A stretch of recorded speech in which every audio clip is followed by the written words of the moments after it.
সকাল থেকেই আজ মনটা কেমন ভর্তা ভর্তা করছিল। ফ্রিজে যেয়ে দেখি কয়েকটা কচুরমুখী আছে, ভাবলাম একটু কচুরমুখী ভর্তাই করে নিই। কচুরমুখীগুলোকে নিয়ে ভালো করে ধুয়ে প্রেসার কুকারে দিয়ে দিলাম।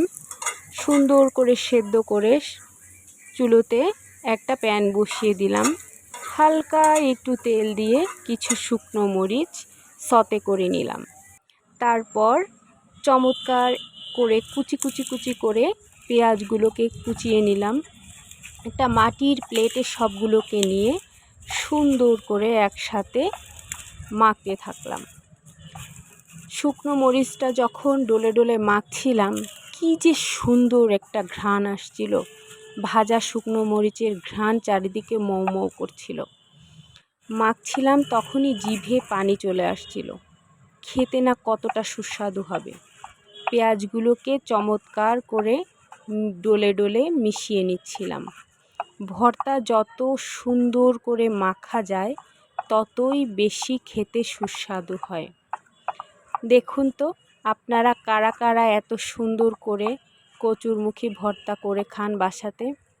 আমি কিন্তু মাঝে মাঝেই যখন আমার ভর্তার ক্রেজিং হয় তখনই এভাবে ভর্তা করে খাই। যেটা পাই সেটা দিয়েই ভর্তা খাই।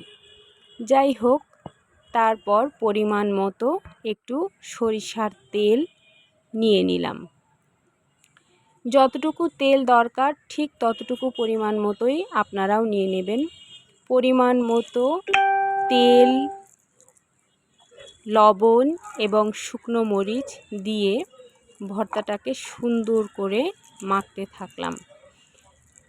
একজনের সাথে আর একজন যেন মিলেমিশে একাকার হয়ে যাচ্ছে ভর্তার ভিতরে। বাস দেখুন, এই যে আমার ভর্তার ফাইনাল লুক। এই যে ভর্তা, গরম গরম ভাতে, ধোয়া ওঠা গরম ভাত, আর এই যে সাথে আছে শুকনো মরিচ, আর এই যে পেঁয়াজ।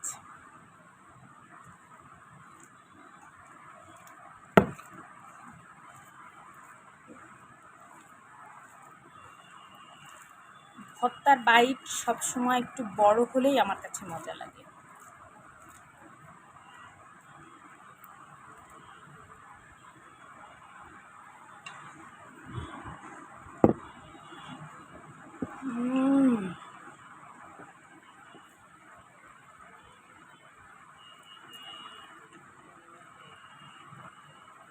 দারুণ দারুণ।